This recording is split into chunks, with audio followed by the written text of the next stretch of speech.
I sat in that mahogany-paneled conference room at Whitmore Associates, listening to my grandmother's lawyer read her will, when he looked directly at me and said, "And to Cassandra Moreau, I leave nothing."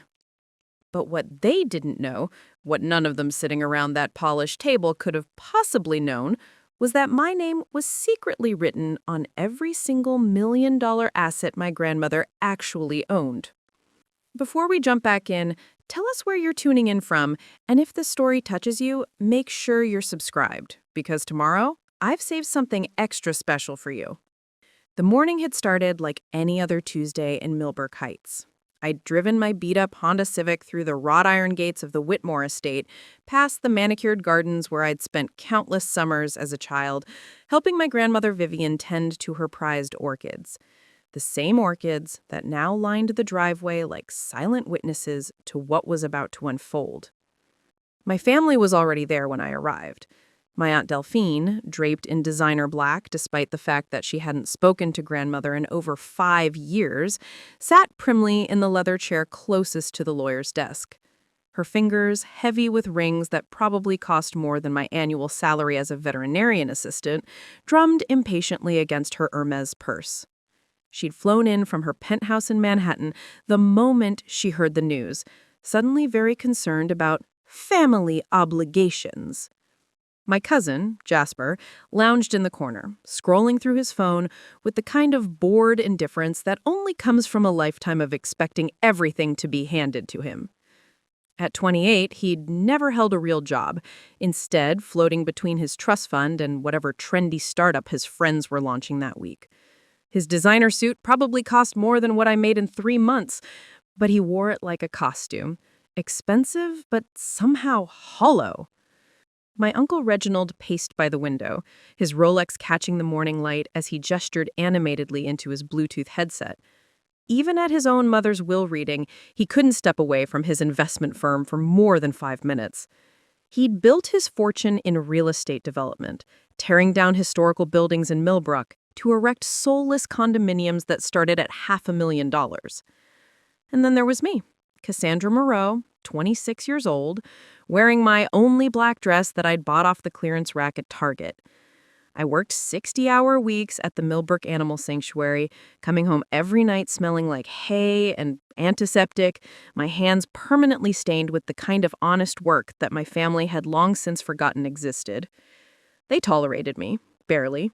At family gatherings, they'd ask about my little animal job with patronizing smiles, then quickly change the subject back to their stock portfolios and vacation homes in the Hamptons.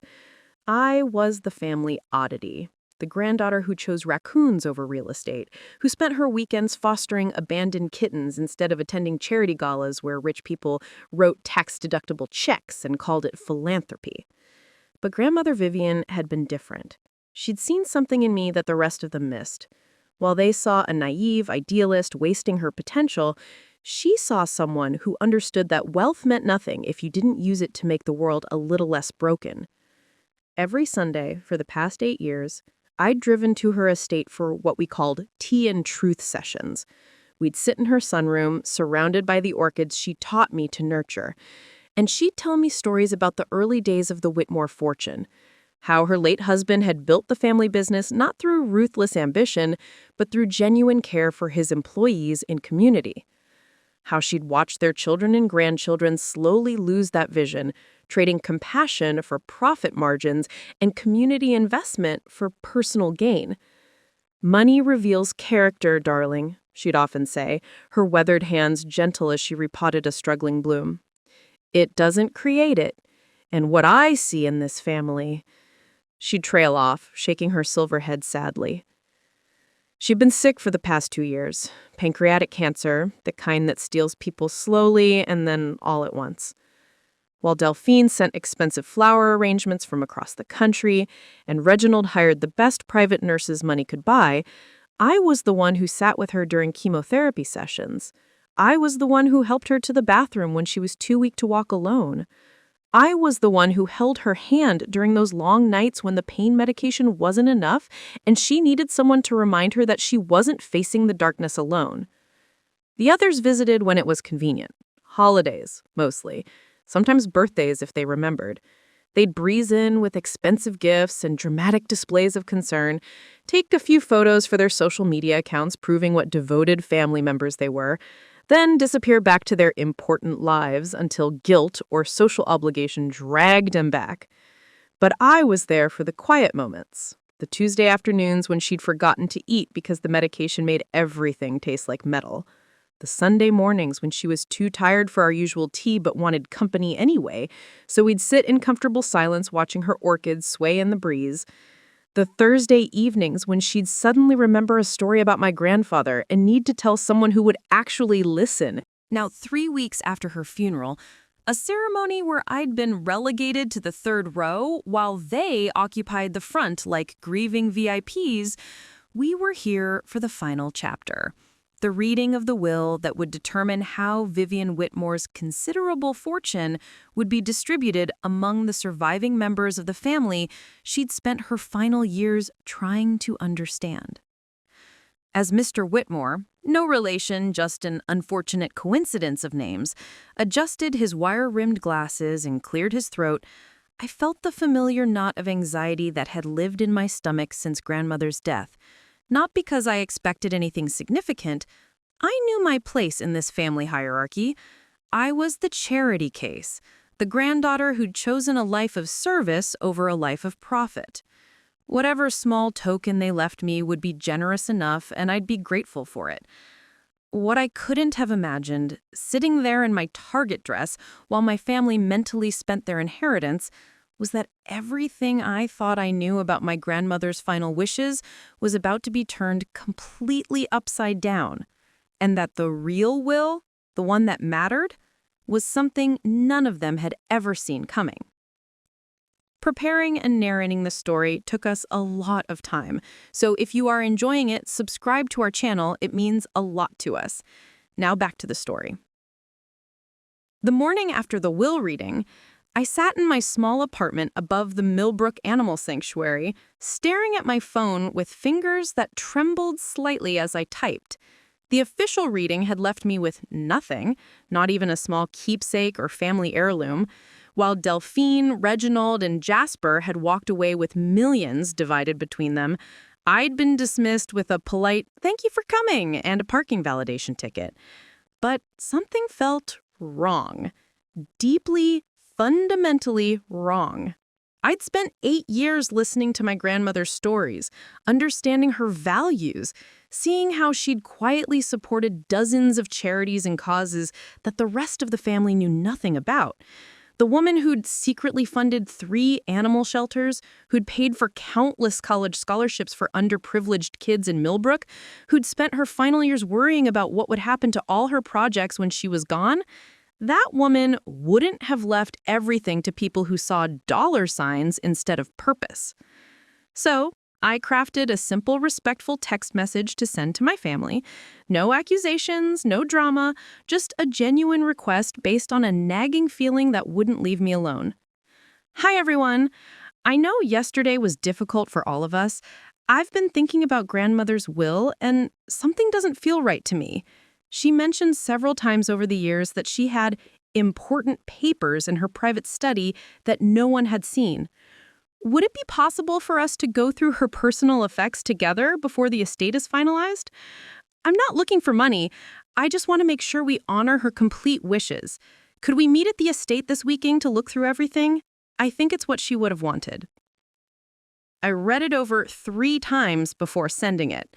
The message was reasonable, respectful, and came from a place of genuine concern rather than greed.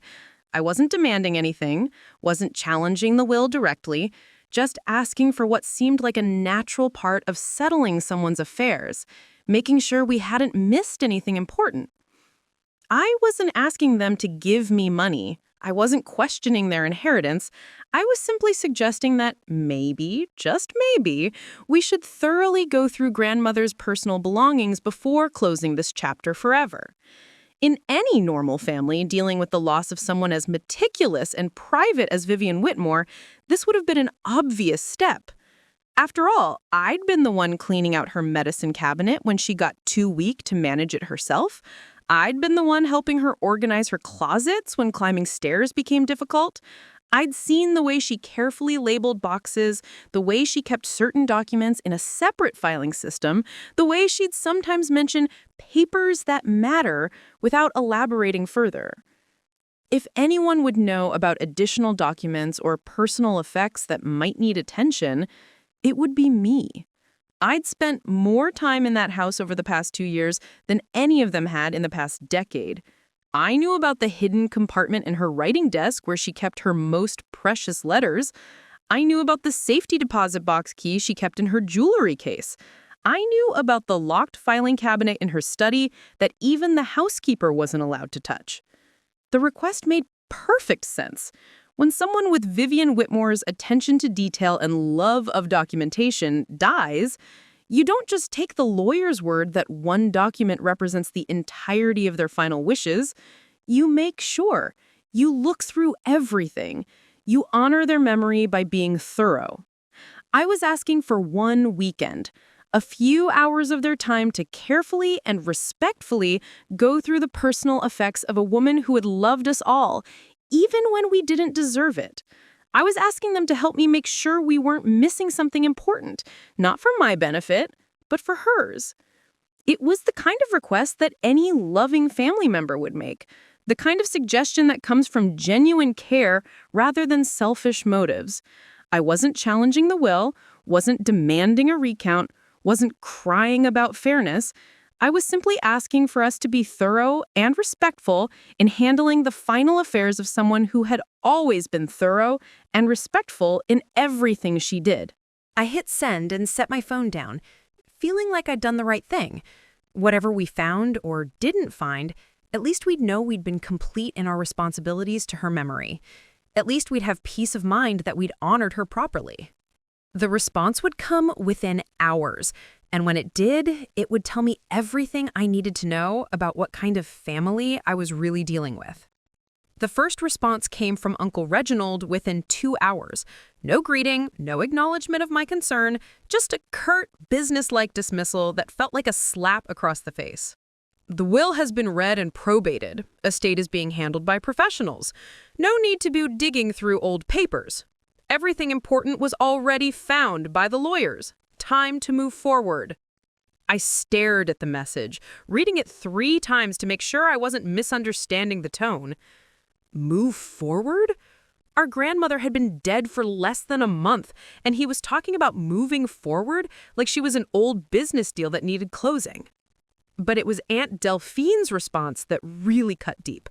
It arrived 30 minutes later, dripping with the kind of condescension I'd grown accustomed to over the years, but somehow worse, because it came at a moment when I was genuinely trying to honor our grandmother's memory. "Oh, sweetheart, I understand you're grieving, but this is exactly the kind of thinking that got you nowhere in life. Always looking for hidden meanings and secret treasures instead of accepting reality. The lawyers handled everything properly. Mother was very clear about her wishes. Perhaps it's time you focused on building your own life instead of searching for handouts from ours. This treasure hunt fantasy needs to stop." I sat in my tiny kitchen, the words burning on my phone screen like acid. Treasure hunt fantasy? Handouts? After 8 years of being the only one who consistently showed up for our grandmother, after holding her hand through chemotherapy sessions while they sent flowers from a distance, after being the one who actually listened to her stories and cared about her legacy, this was how they saw my concern? As greed disguised as sentimentality? But it was Jasper's response that broke something inside me. He'd always been dismissive, but his message crossed a line I didn't even know existed. "Seriously, Cass? You're really gonna play the mysterious hidden will card? This isn't a movie. Grandma was old and sick. Sometimes people say things that don't mean anything. Maybe she was just being nice to you because she felt sorry for you. The real will is done. The money is distributed. Stop embarrassing yourself and the family with this Nancy Drew routine. It's pathetic." Nancy Drew routine? Pathetic. He'd reduced my genuine concern for our grandmother's final wishes to a children's detective story. And the suggestion that she'd only been kind to me out of pity, that cut deeper than any financial rejection ever could. I tried calling Delphine directly, thinking maybe a conversation would be more productive than text messages. She let it ring 4 times before answering with an exasperated sigh. Cassandra, really, I don't have time for this. I'm dealing with actual estate matters, real responsibilities. You can't just decide there's some secret will because you're disappointed with what you received. That's not how inheritance works. Aunt Delphine, I'm not looking for money. I just think... You're not looking for money? Her laugh was sharp and hollow. Then why does it matter what papers are in her study? If you're not looking for money, then the will reading should have been perfectly satisfactory. The lawyers found everything that mattered. But what about all her charitable work, the foundations she supported, Cassandra, listen to me very carefully. Her voice took on the tone she might use with a confused child. Mother lived in the real world, not in whatever fantasy you've constructed about her being some secret philanthropist. Yes, she wrote some checks to animal charities. We all knew about your little influence there. But she was first and foremost a Whitmore, and Whitmores take care of family, real family, people who built something with their lives. The implication was clear. I wasn't real family. I was a charity case she'd been stuck with. I just think we should look through... No. The word was final. Absolute. We should not. The estate is settled. The lawyers did their job. This conversation is over. She hung up before I could respond. I tried Reginald next, but his assistant answered and informed me that Mr. Whitmore was in meetings all day and couldn't be disturbed for personal family matters. When I explained that it was about his mother's estate, she put me on hold for 5 minutes before coming back to say that Mr. Whitmore had asked her to remind me that all estate matters had been properly concluded by legal professionals. Even Jasper, when I finally reached him, was dismissive to the point of cruelty. Look, I get it, okay? You thought you were going to get some big inheritance because you played nurse for a couple years, but that's not how it works. Grandma left her money to people who actually accomplished something with their lives, people who understood business and investment, not someone who chose to make minimum wage cleaning up after sick animals. This isn't about money, Jasper. It's about making sure... It's always about money, Cass. You just don't want to admit it. You're 26 years old, living in a studio apartment above an animal shelter, driving a car that should have been scrapped 5 years ago. Of course this is about money. But guess what? Playing the devoted granddaughter card only works if you're actually successful at something else too. Grandmother wasn't stupid. She left her money to people who would grow it, not waste it on stray cats. The conversation ended with him literally laughing at me before hanging up. As I sat alone in my apartment that evening, surrounded by the silence that follows complete rejection, I realized something that should have been obvious all along. They hadn't just dismissed my request, they'd dismissed me entirely. In their minds, I was exactly what Jasper had called me, pathetic.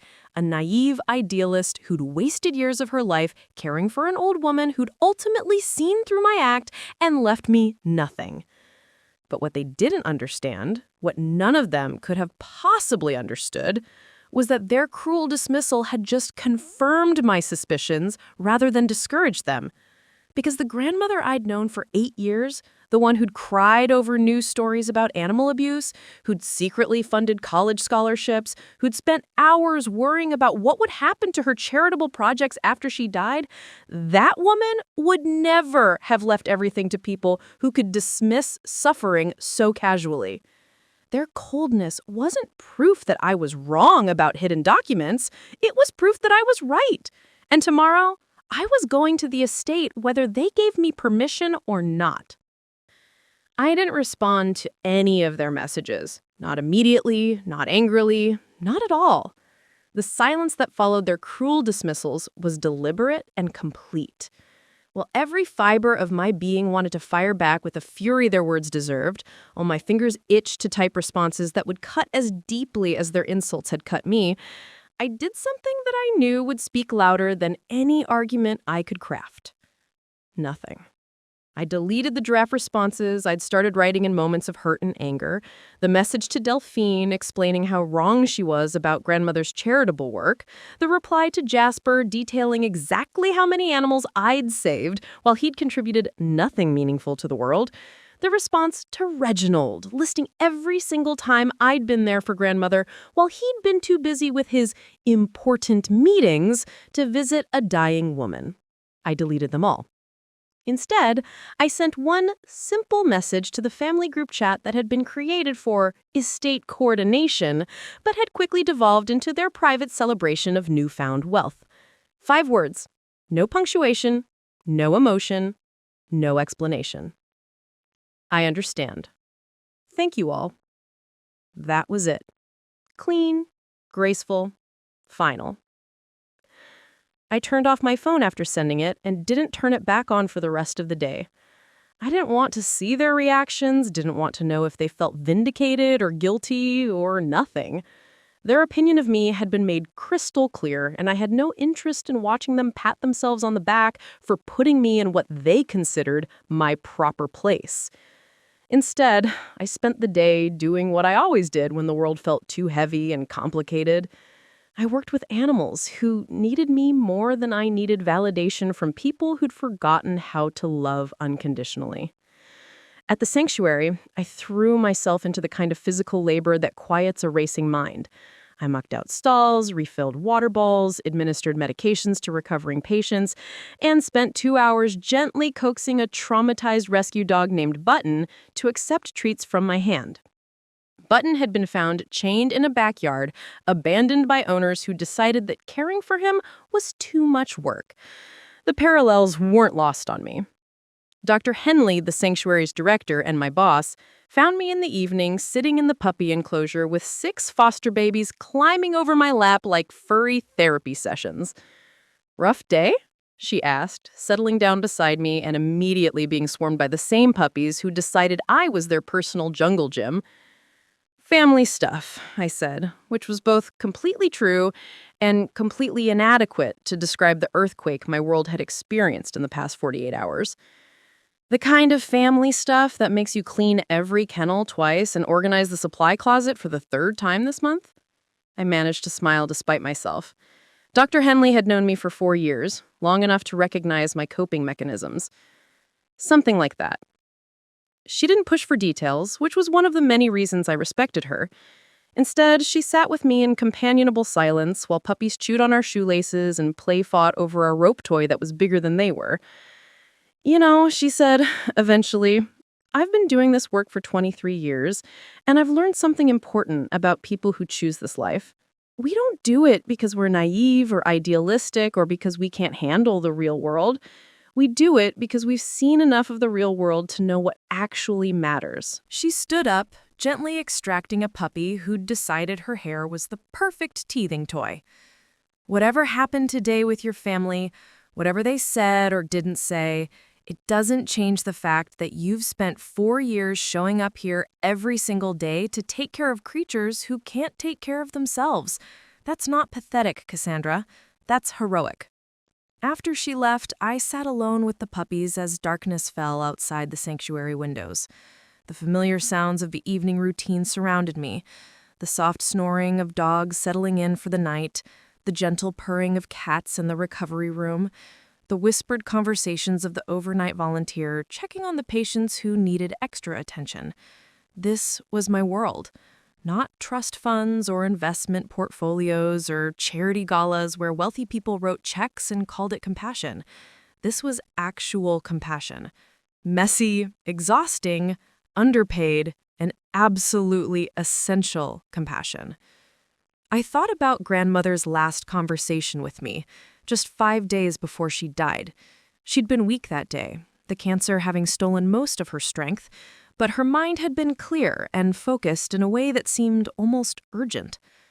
"Promise me something, darling," she whispered, her thin hand gripping mine with surprising strength.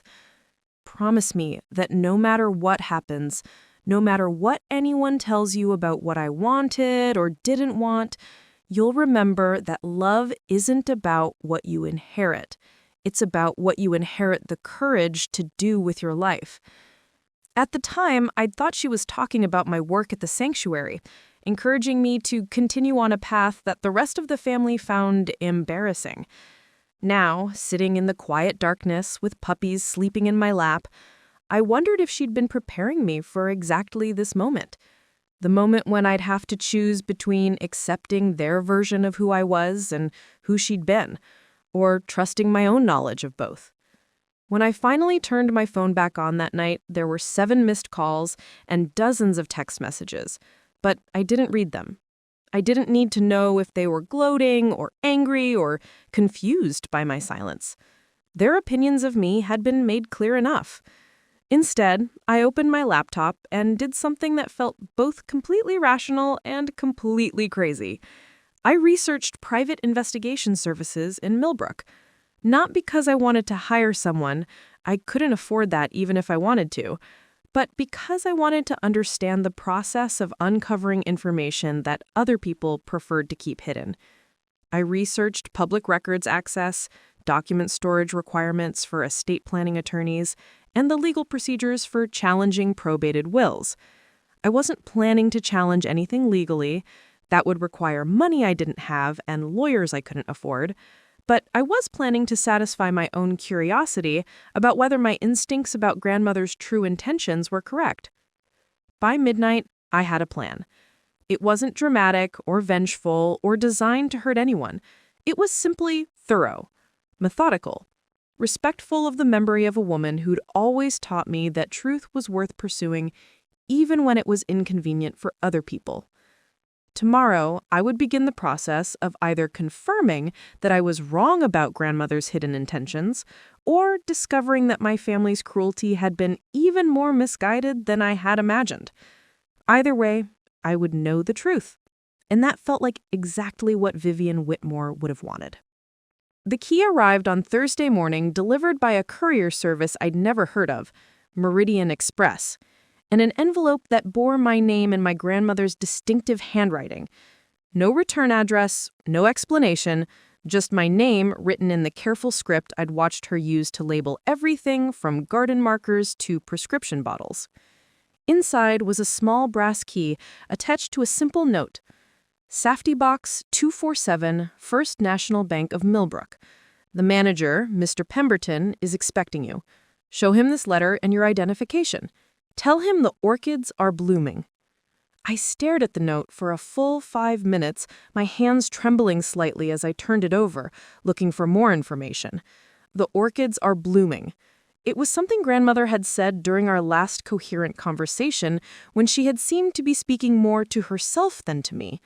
I'd assumed it was the medication making her confused about seasons. It had been November and her orchids were dormant in the greenhouse. But apparently it had been a code phrase. First National Bank of Millbrook sat in the heart of the historic district, an imposing granite building that had served the community's banking needs for over a century. The Whitmore family had done business there for 3 generations, which made me wonder how my relatives couldn't have missed this particular safety deposit box when they'd handled the estate coordination with such efficiency. Mr. Pemberton was a distinguished man in his 60s with silver hair and the kind of patient demeanor that suggested he'd been keeping people's secrets for longer than I was alive. When I approached his desk and mentioned the orchids, his entire expression changed from polite professionalism to something that looked almost like relief. "Miss Moreau," he said, standing immediately, "we've been waiting for you. Your grandmother was very specific about the timing of this visit. Please, follow me." He led me through a secure door and down a corridor lined with safety deposit boxes, speaking quietly as we walked. "Mrs. Whitmore came to see me 6 months ago. She was very clear that this box was to remain sealed until you came to claim it personally, and that, under no circumstances, were any other family members to be informed of its existence." "How did she know I would come?" Mr. Pemberton smiled sadly.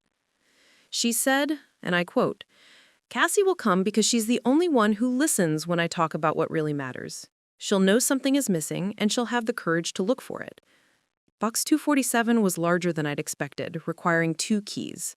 The one she'd sent me, and one that Mr. Pemberton retrieved from his office. When it opened, I found myself looking at a collection of documents that made my breath catch in my throat. The first was a letter addressed to me in grandmother's handwriting, sealed in an envelope marked "Read First." Beneath it were legal documents, photographs, financial statements, and what appeared to be an entirely different will, bearing a date from just 2 months before her death. With shaking hands, I opened the letter. My dearest Cassandra, if you're reading this, it means the family has behaved exactly as I expected them to behave, and you've had the wisdom and courage to question what doesn't feel right. I'm sorry for the elaborate secrecy, but 40 years of watching my children and grandchildren has taught me that wealth brings out the worst in people who have forgotten how to earn it. The will that was read at Whitmore Associates was real, but incomplete. It covered only the assets that I wanted your aunt, uncle, and cousin to inherit, the properties, the investment accounts, the obvious wealth that they expect from a Whitmore estate. But darling, that was never where the real money was kept. The documents in this box represent the true Whitmore fortune. Not the flashy investments that Reginald likes to brag about, not the real estate that he sees as his birthright, but the quiet accumulation of wealth that comes from decades of careful philanthropy, strategic business investments in companies that actually make the world better, and what your grandfather used to call conscience money, profit that comes from doing the right thing rather than just the profitable thing. You'll find here the deeds to 7 properties that house the animal sanctuaries and homeless shelters I've been funding for the past 15 years. You'll find the financial statements for the Whitmore Foundation. Yes, there is one, and it has been operating quietly with assets of over $40 million for the past decade. You'll find the documentation for 12 scholarship programs that have put over 300 young people through college, and the investment portfolios that fund 3 free veterinary clinics in underserved communities. This is your inheritance, Cassandra, not because you're my biological granddaughter, but because you're the only person in this family who understands that wealth is responsibility, not privilege. The final document in this box is a complete will that supersedes the one read at the law office. It leaves everything they didn't know existed, to you, with the understanding that you'll continue the work I started. The lawyers who handled the first will reading knew nothing about these assets. Only Mr. Pemberton, my private financial advisor Mr. Chen at Meridian Wealth Management, and now you. I'm sorry for the pain their rejection must have caused you, but I hope you understand that it was necessary for them to reveal their true character before you learned about your true inheritance. Wealth in the wrong hands does terrible damage. Wealth in the right hands can heal the world one small act of kindness at a time. The orchids are blooming, my darling. It's time for you to tend the garden I've been growing. All my love and complete confidence in the woman you've become, Grandmother Vivienne. I read the letter 3 times before I could process what I was seeing in the other documents. Property deeds with my name already listed as beneficiary, bank statements showing accounts I'd never known existed, legal documents establishing me as the sole trustee of a foundation that had been quietly operating for years. Mr. Pemberton had been waiting patiently while I read, and when I finally looked up at him with tears streaming down my face, he smiled with the satisfaction of someone who'd been keeping a wonderful secret for months. "There's more," he said gently. "Your grandmother also arranged for a team of legal and financial advisors to help you transition into these new responsibilities. They've been on retainer for 6 months, waiting for this moment." Mrs. Whitmore was very thorough in her planning. How is this possible? How did no one else know about any of this? Your grandmother was a very private woman when it came to her charitable work. She believed that true philanthropy shouldn't be performed for public recognition. These assets were held in trusts and foundations that were separate from the main Whitmore estate, perfectly legal, completely documented, and entirely invisible to anyone who wasn't specifically looking for them. I thought about my family's dismissive responses to my request to search grandmother's personal effects. They'd been so confident that the lawyers had found everything important, so certain that their version of events was complete and final. They had no idea that while they'd been congratulating themselves on their inheritance, the real fortune, the meaningful fortune, had been waiting for someone who understood the difference between having money and using money for something that mattered. As I carefully gathered the documents back into the safety deposit box, Mr. Pemberton handed me a business card for someone named Patricia Sinclair at Meridian Wealth Management. Miss Sinclair has been managing these assets under your grandmother's direction. She's expecting your call and has been instructed to help you understand the full scope of what you've inherited. I think you'll find that your grandmother's confidence in your character was well-founded. Walking out of that bank, carrying a briefcase full of documents that proved my family's cruelty had been based on complete ignorance, I felt something I hadn't experienced since grandmother's death. Hope. Not hope for revenge or vindication, but hope for the future she'd envisioned. A future where the Whitmore name would be associated with genuine compassion rather than entitled selfishness. They'd told me I was getting nothing. What they didn't know was that I'd just inherited everything that actually mattered. The story broke on a Tuesday morning, exactly 3 weeks after I'd discovered the contents of Safety Deposit Box 247. I hadn't planned for it to become public. In fact, I'd been working quietly with Patricia Sinclair and the legal team to understand the full scope of my new responsibilities. But sometimes the truth has a way of revealing itself regardless of your intentions. It started with a routine inspection at the Millbrook Animal Sanctuary. The state regulatory board had scheduled their annual review, and I'd mentioned to Dr. Henley that I was worried about the facilities needing updates we couldn't afford. What I hadn't told her yet was that I now had the power to fund those updates, and much more. Inspector Rachel Morrison arrived that morning with her usual clipboard and methodical approach, but something was different about this visit. She spent extra time photographing the facilities, asking detailed questions about our funding sources and long-term sustainability plans. I have to tell you, she said as we concluded the tour, this place is remarkable. I've been doing these inspections for 12 years, and I've never seen a facility this well run on such a obviously limited budget. You're performing miracles here. We do our best with what we have, which was both true and about to become beautifully ironic. Actually, that's why I'm here today. The state is considering featuring outstanding facilities in our annual report, and the Millbrook Animal Sanctuary is at the top of our list. Would you be willing to participate in a documentary segment about innovative animal welfare programs? My first instinct was to decline. The last thing I wanted was publicity, especially when I was still learning about my grandmother's foundation and figuring out how to properly honor her legacy. But Dr. Henley was practically glowing with pride, and I realized that this recognition could help other underfunded sanctuaries learn from our model. I suppose that would be fine, I said, not knowing that I'd just agreed to change everything. The documentary crew arrived the following week.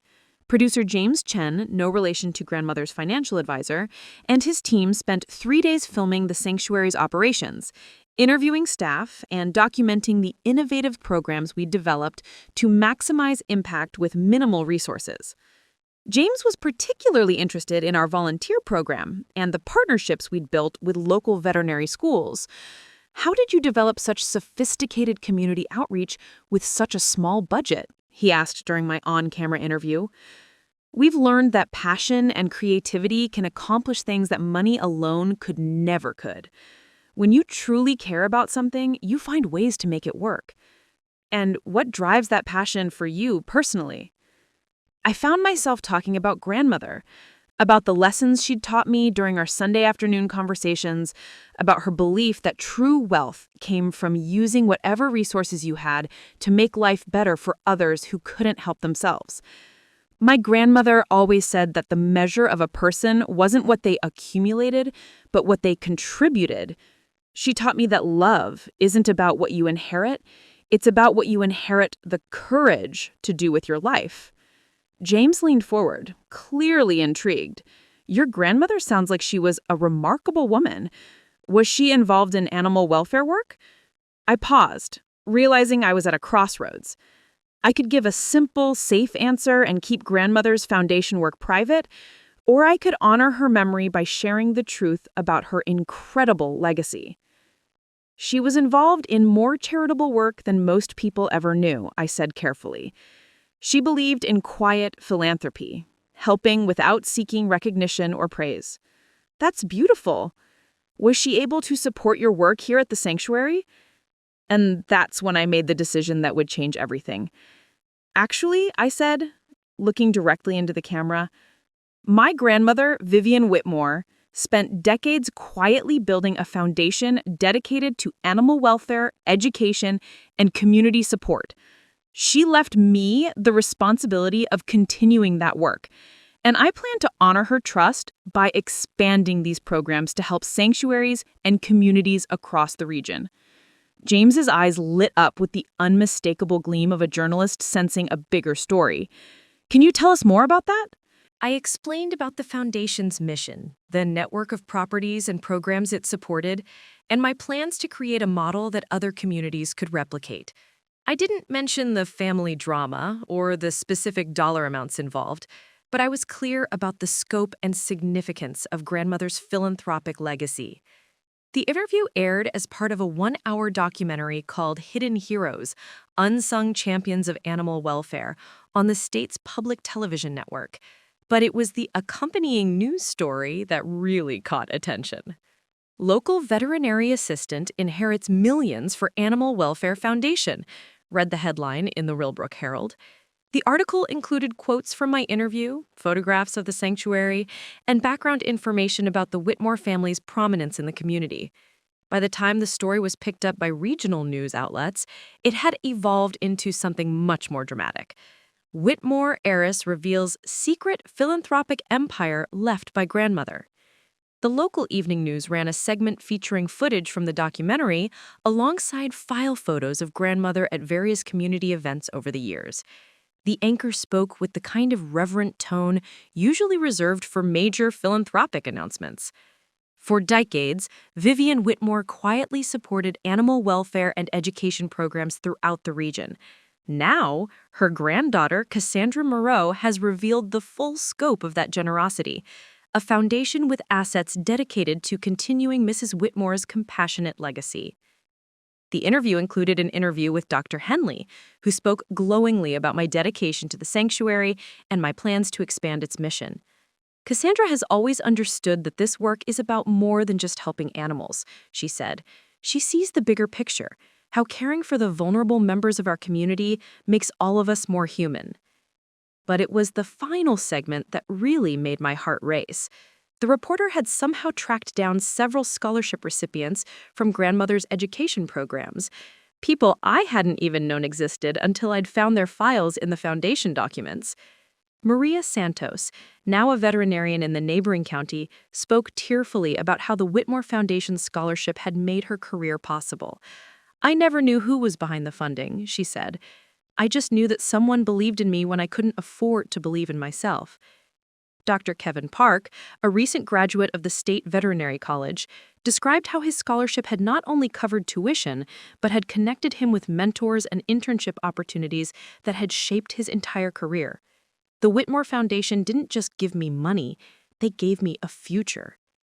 As the story ended, I sat alone in my apartment staring at my phone as it buzzed with notifications.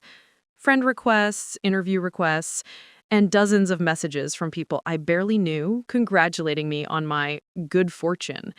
But the messages that really mattered were the ones that were conspicuously absent. Radio silence from the family group chat that had been so active when they'd thought they were the only beneficiaries of grandmother's estate. I could only imagine what was happening in those pristine penthouses and investment firm offices as my relatives discovered that while they'd been dividing up what they thought was the entire Whitmore fortune, the real legacy had been quietly waiting for someone who understood the difference between inheriting money and inheriting responsibility. The next morning, my phone would start ringing with calls from family members who had suddenly remembered they had something important to discuss with me. But tonight, I simply sat in the peaceful quiet of my little apartment, surrounded by the soft sounds of animals settling in for the night below, and smiled at the thought of grandmother watching from somewhere, probably laughing at the perfect timing of it all. The first call came at 6:23 a.m., less than 12 hours after the evening news segment aired. I was in the middle of morning feeding rounds at the sanctuary when my phone started buzzing with Uncle Reginald's contact information. I let it ring through to voicemail while I finished measuring medication for a recovering barn owl, then listened to his message with a mixture of curiosity and satisfaction. "Cassandra, it's your Uncle Reginald. I just saw the most interesting news story about some foundation work you're apparently involved in. I think there might be some confusion about your grandmother's estate that we should clear up immediately. Call me back as soon as you get this. This is important." The voicemail was followed by 3 text messages in rapid succession. "Need to talk about this foundation situation. There may have been errors in the estate documentation. Call me today. We need to sort this out." I deleted the messages without responding and went about my morning routine. But by 8 a.m., my phone was ringing constantly. Delphine called 4 times before leaving a voicemail that dripped with false sweetness and barely concealed panic. "Oh, sweetheart, I just heard the most wonderful news about your grandmother's charity work.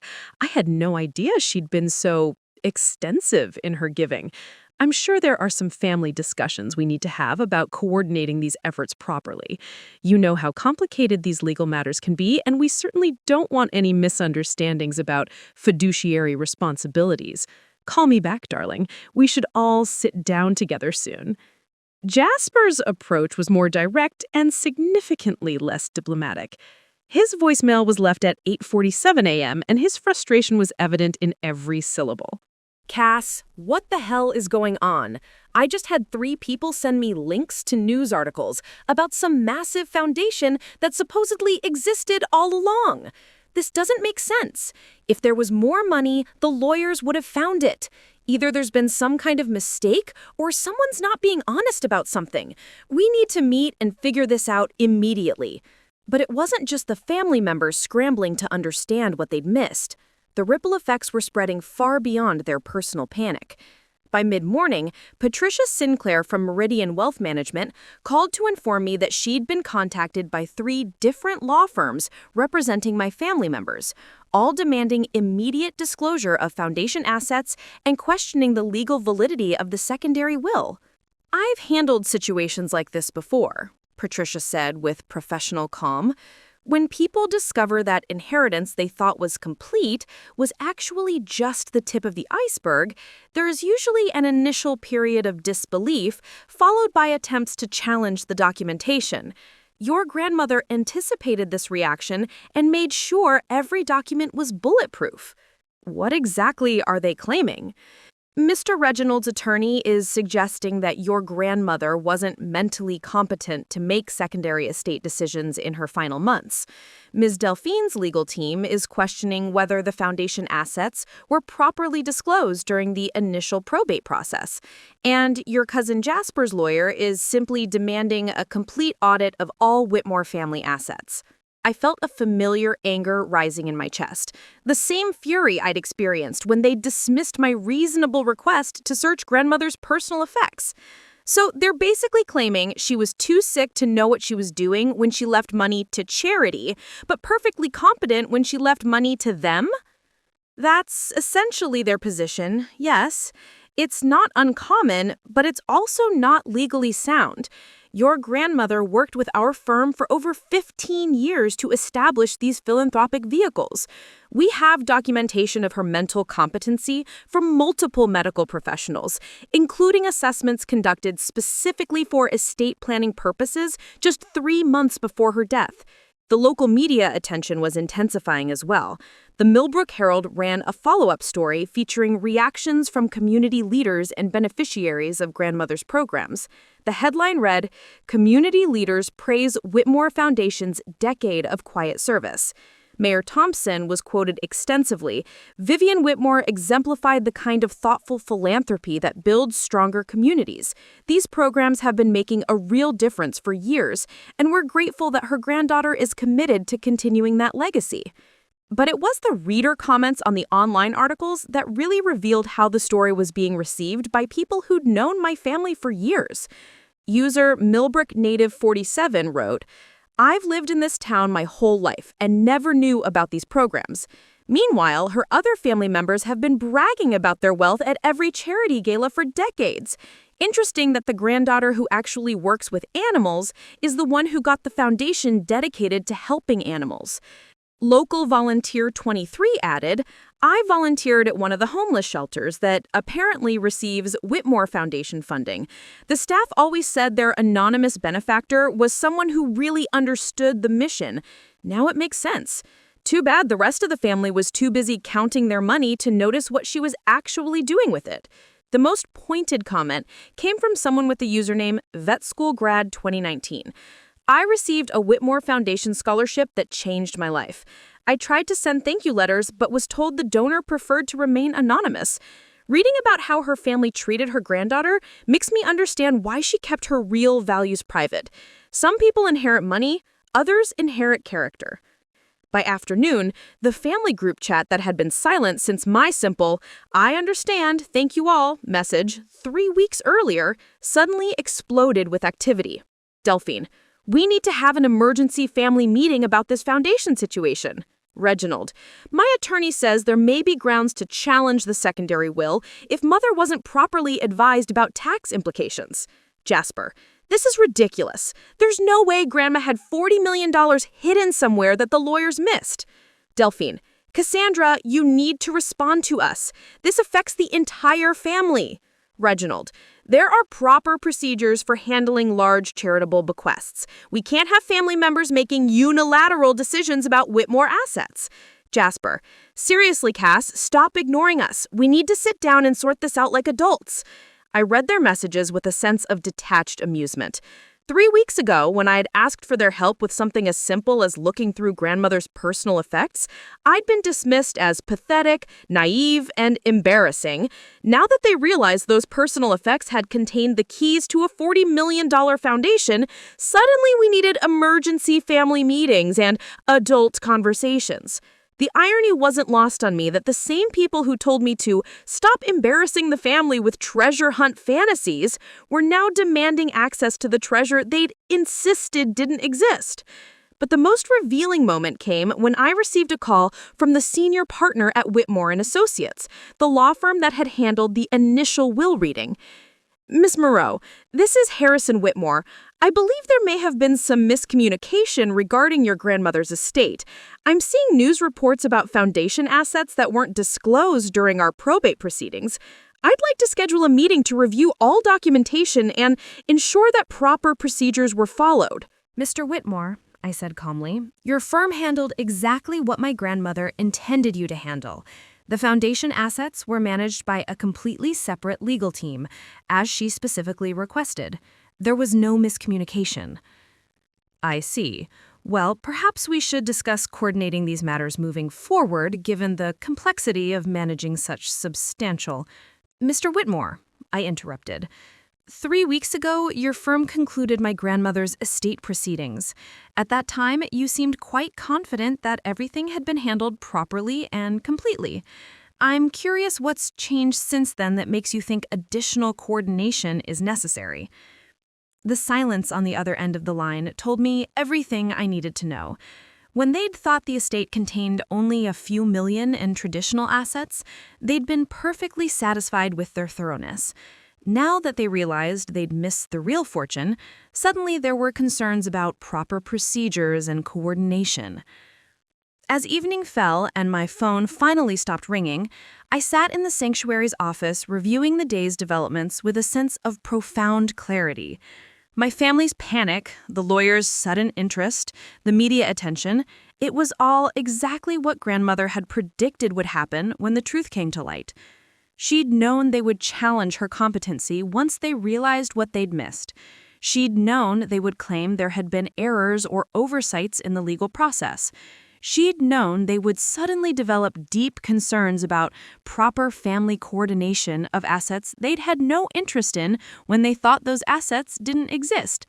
But what she'd also known, and what I was beginning to understand, was that their desperation to reclaim control over her legacy would only make their original cruelty more visible to everyone watching.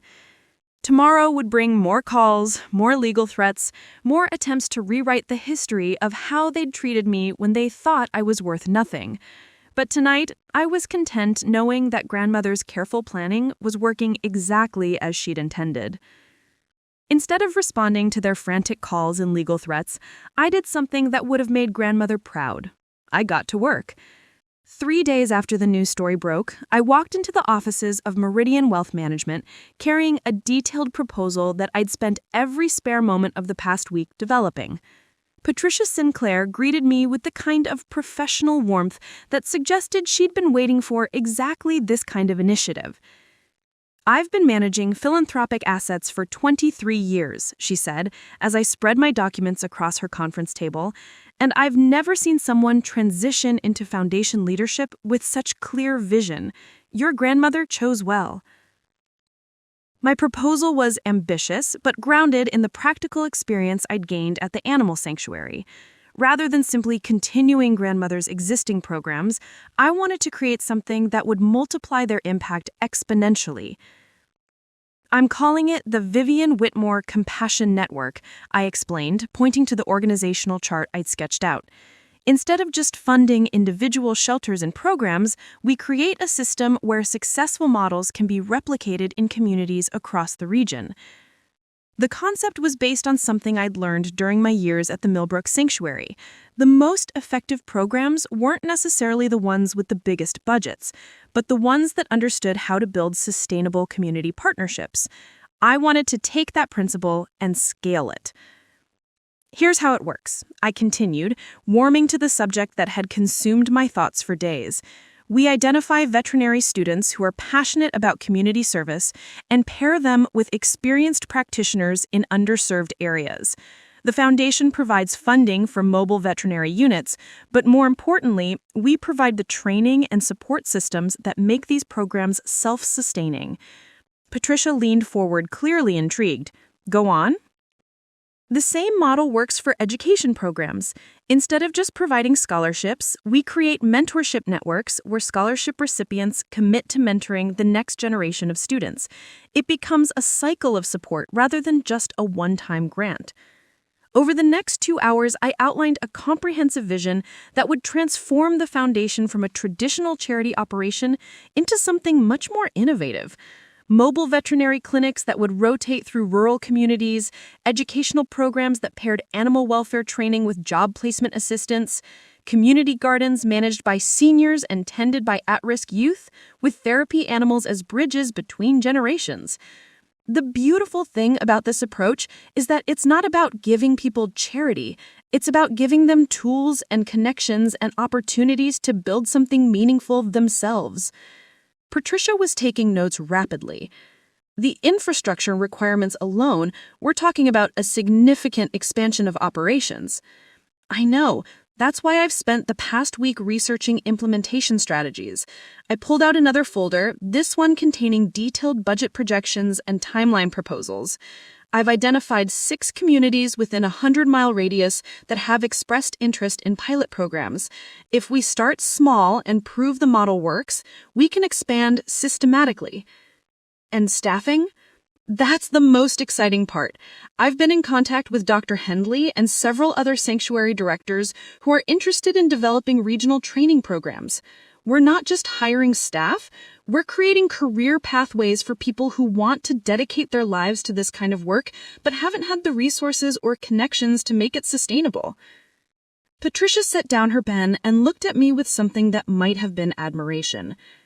"You've essentially designed a complete transformation of how philanthropic resources can create lasting change." "I've designed what my grandmother would have wanted to see happen next," I corrected.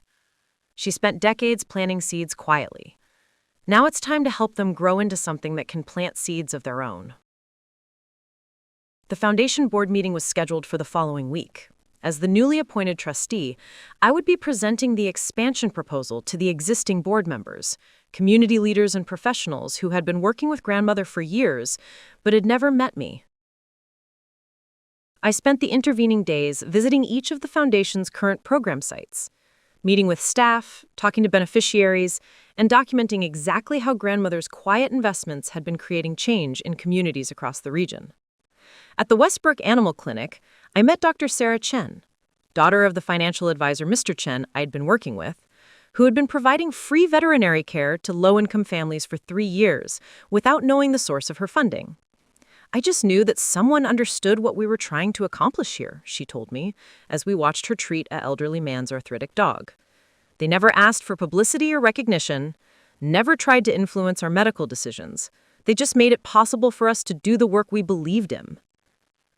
At the Riverside Community Center, I spoke with Marcus Williams, a college senior who had received a Whitmore Foundation scholarship and was now tutoring younger students in the same program. I didn't even know Mrs. Whitmore personally, he said, but someone who knew her told me she believed that education was how you honor the opportunities you've been given. That's why I keep coming back here, because I want to honor what she made possible for me. The board meeting took place in a conference room overlooking the Millbrook River, with 7 community leaders who had been working with Grandmother's Foundation for years. When I walked in carrying my presentation materials, I could sense their curiosity mixed with cautious optimism. Board Chair Dr. Elizabeth Harper introduced me with words that made my throat tight with emotion. Cassandra Moreau has inherited not just Vivienne Whitmore resources, but her commitment to using those resources in ways that create lasting change. We're here today to listen to her vision for the future of our work together. My presentation lasted 45 minutes. I explained the expansion proposal, showed them the community partnerships I'd been developing, and outlined the financial projections that Patricia and I had refined together. But more than the numbers and organizational charts, I tried to convey the spirit behind the proposal. My grandmother taught me that wealth without wisdom is just accumulation. But wisdom without action is just philosophy. The Vivienne Whitmore Compassion Network is designed to be both wise and active, to take everything she built and use it as a foundation for something even more impactful. The questions that followed were thoughtful and challenging. How would we measure success? What safeguards would prevent mission creep? How would we maintain the personal touch that had made grandmother's approach so effective? But it was the final comment from Dr. Harper that told me everything I needed to know about whether this vision would become reality. Vivienne always said that the measure of good philanthropy wasn't how much money you gave away, but how much capacity you created for others to give. What you're proposing takes that principle and scales it in a way that could change how communities support their most vulnerable members. The board voted unanimously to approve the expansion proposal and allocated initial funding for the first phase of implementation. As I left that meeting, I realized that my family's cruel dismissal 3 weeks earlier had inadvertently given me something invaluable: the freedom to pursue grandmother's vision without having to navigate their opinions, their egos, or their need to control anything associated with the Whitmore name. They were still scrambling to understand what they'd missed and plotting ways to reclaim influence over assets they never knew existed. Meanwhile, I was building something that would outlast all of us, a network of compassion that would continue growing long after anyone remembered the will reading that had started it all. That evening, I sat in my apartment writing thank you notes to each board member, and I included a line that grandmother had shared with me during one of our last conversations. The best revenge against people who underestimate you is to become everything they could never imagine you could be. But this wasn't about revenge anymore. It was about purpose. And purpose, I was learning, was a much more powerful motivator than anger could ever be. 6 months later, I stood on the stage of the Millbrook Community Center, looking out at an audience of 300 people who had gathered for the first annual Vivienne Whitmore Compassion Network celebration. The auditorium was filled with veterinary students, scholarship recipients, sanctuary volunteers, community leaders, and families whose lives had been touched by the expanding network of programs that now operated in 12 communities across 3 states. Dr. Sarah Chen was presenting her mobile clinic's first-year impact report. Over 2,000 animals treated, 47 emergency interventions that had saved pets for families who couldn't afford traditional veterinary care, and a training program that had certified 15 new veterinary assistants from underserved communities. Marcus Williams, the scholarship recipient I'd met at the Riverside Community Center, was now coordinating mentor programs at 3 different schools and had helped establish a scholarship fund of his own. He spoke about how the foundation had taught him that receiving help was just the first step in learning how to give it. Patricia Sinclair announced that the Compassion Network had exceeded all first-year projections, not just in terms of financial impact, but in community engagement and program sustainability. What Cassandra has built here, she told the audience, isn't just charitable giving. It's a model for how communities can support themselves by supporting each other. But the moment that made my heart fullest came when Dr. Henley introduced a surprise presentation from the State Veterinary Board. They were recognizing the Millbrook Animal Sanctuary as the official training site for a new certification program that would prepare veterinary professionals to work in underserved communities. The Whitmore Compassion Network has demonstrated that innovation in animal welfare comes not from expensive equipment or elaborate facilities, the board representative said, but from the kind of dedicated, thoughtful care that treats every life as valuable. This sanctuary will now serve as a model for programs nationwide. As the evening wound down, I found myself surrounded by people whose lives had become woven together through grandmother's vision and my implementation of it. These weren't just colleagues or beneficiaries. They were family in the truest sense of the word. Family that had been chosen through shared values rather than inherited through shared DNA. Dr. Chen was discussing a new partnership with the veterinary college that would create rotating internships across all 12 network locations. Marcus was planning a youth leadership conference that would bring together scholarship recipients from different communities to learn from each other.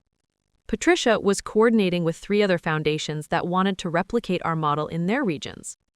"You know what I love most about this?" Dr. Henley said, appearing at my elbow with 2 cups of coffee and a satisfied smile. "It's not just growing, it's teaching other people how to grow it themselves. Your grandmother would be so proud." I was about to respond when I noticed a familiar figure standing near the back of the auditorium. Uncle Reginald in his expensive suit and uncomfortable posture, clearly trying to blend into a crowd where he fundamentally didn't belong. He'd been standing there for at least 20 minutes, watching the presentations with an expression I couldn't quite read. Our eyes met across the room, and for a moment I considered walking over to speak with him. 6 months ago, I might have felt obligated to bridge the gap, to make peace for the sake of family harmony. But I'd learned something important during these months of building real community. Not all bridges are worth building, especially when they lead back to places that had never felt like home. I simply nodded in acknowledgement and turned back to my conversation with Dr. Henley, giving him permission to approach if he wanted to, but making it clear that I wouldn't be pursuing him. He didn't approach, but he stayed until the very end of the event, watching from his position near the exit as people shared stories, made plans, and celebrated the kind of meaningful accomplishments that couldn't be measured in stock portfolios or real estate developments. Later that evening, I found a voicemail on my phone from Delphine. Her tone was different from the panicked messages she'd left 6 months earlier. Sadder, more reflective, but still tinged with the kind of entitlement that had defined our family interactions for years. "Cassandra, I saw the news coverage of your event tonight. It looked impressive. I've been thinking lately about Mother and what she would have wanted. I know we haven't always seen eye to eye on things, but perhaps we could have coffee sometime. I'd like to understand better what you're doing with the foundation. Maybe there are ways the family could be more involved." I listened to the message twice, then deleted it without saving.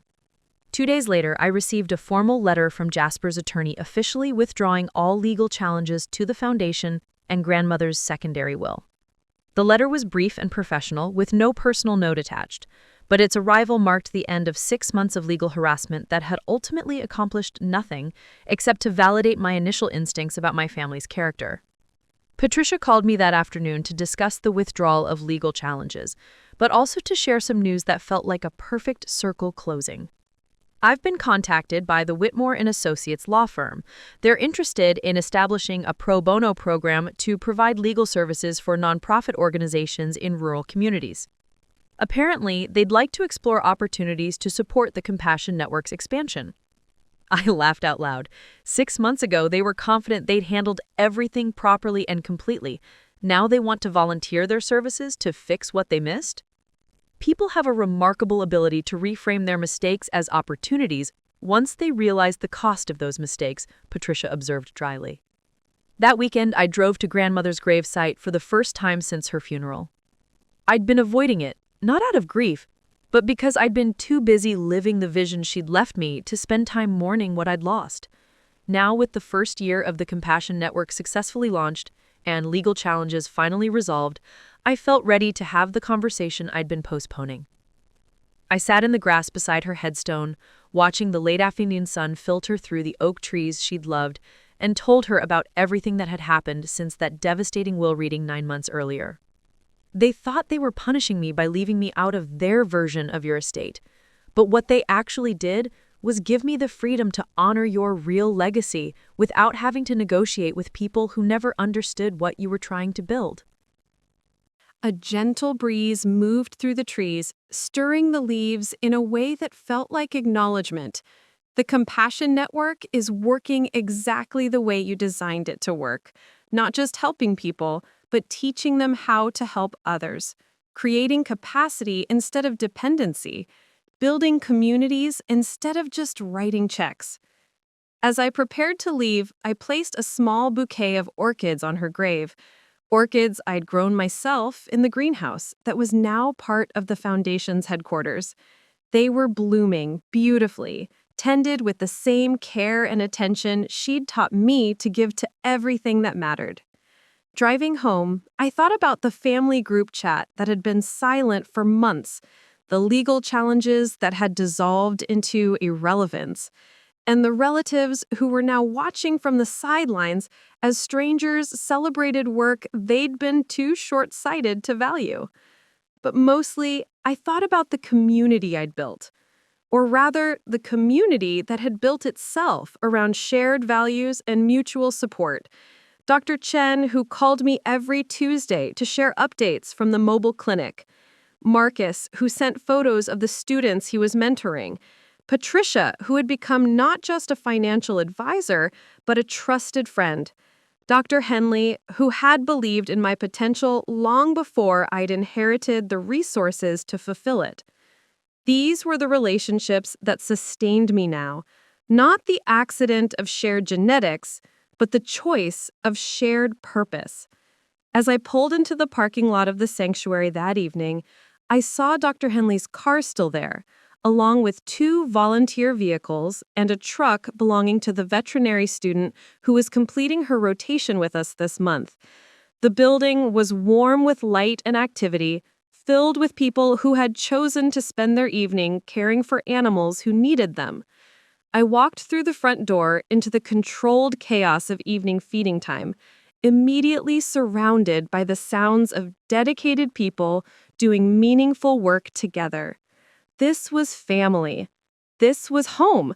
This was what inheritance really meant when it was given to people who understood the difference between having wealth and using wealth wisely. And somewhere in the back of my mind, I could almost hear grandmother's voice, soft with satisfaction. "The orchids are blooming, darling. Look how beautifully they've grown." Up next, you've got 2 more standout stories right on your screen. If this one hit the mark, you won't want to pass these up. Just click and check them out.